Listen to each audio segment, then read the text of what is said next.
हरे कृष्ण। आइए आज आप सब जानेंगे वर्ष 2025 फाल्गुन मास शुक्ल पक्ष में आमल की एकादशी का व्रत कब धारण किया जा रहा है। तो जानेंगे व्रत के शुभ मुहूर्त के बारे में, पारण समय के बारे में, व्रत का पारण कब और किस चीज से किया जाएगा, इस दिन भगवान को किस वस्तु का भोग लगाना चाहिए, इस दिन क्या करनी चाहिए नहीं करनी चाहिए। तो आइए जानते हैं इन सबों के बारे में।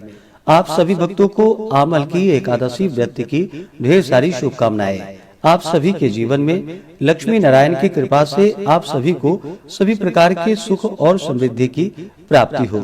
हिंदू धर्म में एकादशी व्रत का अपना विशेष महत्व माना गया है। यह सभी प्रकार के पाप और ताप को नष्ट करने वाली है।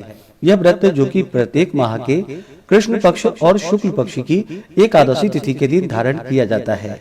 इसे एकादशी या 11 व्रत के नाम से जाना जाता है।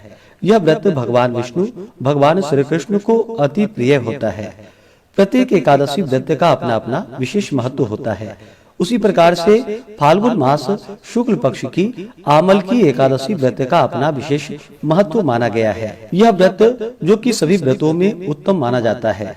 इस दिन आमले के वृक्ष की पूजा की जाती है तथा आमले के वृक्ष के नीचे भगवान विष्णु, माता लक्ष्मी तथा भगवान विष्णु के परशुराम स्वरूप की पूजा करनी चाहिए। इस दिन आमले वृक्ष के नीचे जो कि कलश को स्थापित करके कलश में जल, सुपारी, द्रव्य, पंचरत्न आदि डाल करके, आम्र पल्लव डाल करके उसके ऊपर एक पूर्ण पात्र रख करके भगवान परशुराम जी की प्रतिमा को स्थापित करनी चाहिए। और फिर भगवान विष्णु, माता लक्ष्मी, भगवान परशुराम का जो कि गंध, पुष्प, धूप, दीप आदि से पूजा करके इस दिन आमले का भोग लगाना चाहिए और उसे प्रसाद के रूप में ग्रहण भी करना चाहिए। भगवान विष्णु का जब भी पूजन किया जाता है तो उन्हें तुलसी दल अवश्य ही अर्पित करनी चाहिए और नैवेद्य के भोग में भी तुलसी दल डाल करके भगवान को भोग लगाना चाहिए।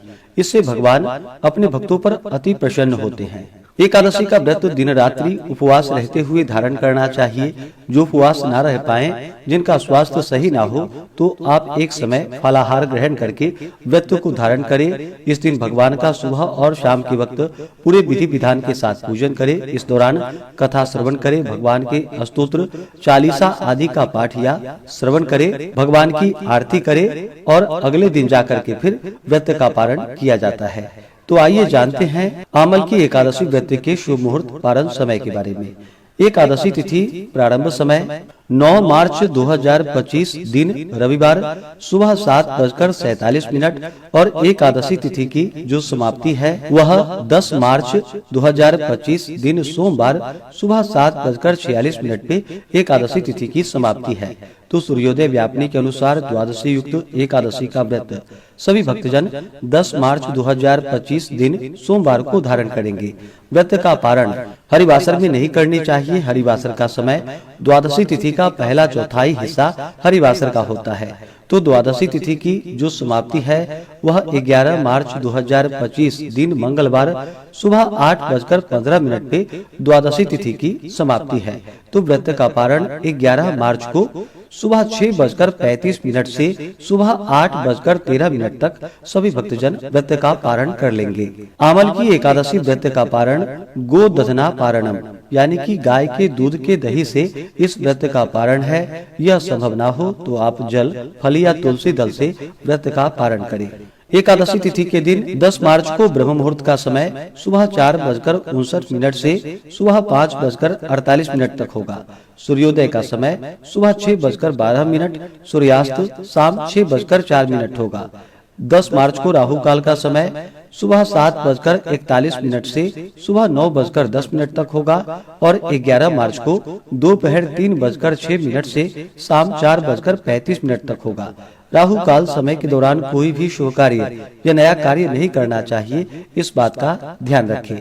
नक्षत्र पुष्य होगा रात्रि 12:51 तक। उसके बाद अश्लेषा नक्षत्र होगा। 3 मार्च को योग योगी शोभन योग होगा दोपहर 1:57 तक। उसके बाद अतिगंड योग होगा। 3 मार्च को सर्वार्थ सिद्धि योग बन रहा है जो कि सुबह 6:36 से रात्रि 12:51 तक होगा, जो कि बड़ा ही अच्छा सहयोग बन रहा है। विजय मुहूर्त का समय 3 मार्च को दोपहर 2:30 से दोपहर 3:17 तक होगा। जो भी व्रती हैं, व्रत के दौरान शुद्ध और सात्विकता का पालन करना चाहिए, ब्रह्मचर्य का पालन करना चाहिए, तामसिक वस्तुओं का, नशीले पदार्थों का सेवन नहीं करना चाहिए।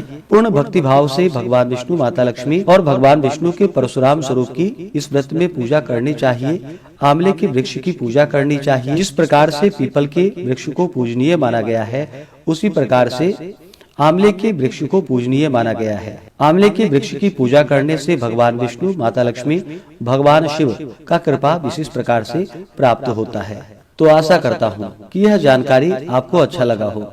इसी प्रकार से ज्ञानवर्धक जानकारियाँ प्राप्त करते रहने के लिए, व्रत पूजा के बारे में जानने के लिए, कथा को सुनने के लिए चैनल पे अगर आप पहली बार आए हैं तो चैनल को लाल बटन दबा करके सब्सक्राइब करें, साथ में बेल आइकन घंटी को दबाएं ताकि आने वाली वीडियो का नोटिफिकेशन आपको समय से मिलता रहे।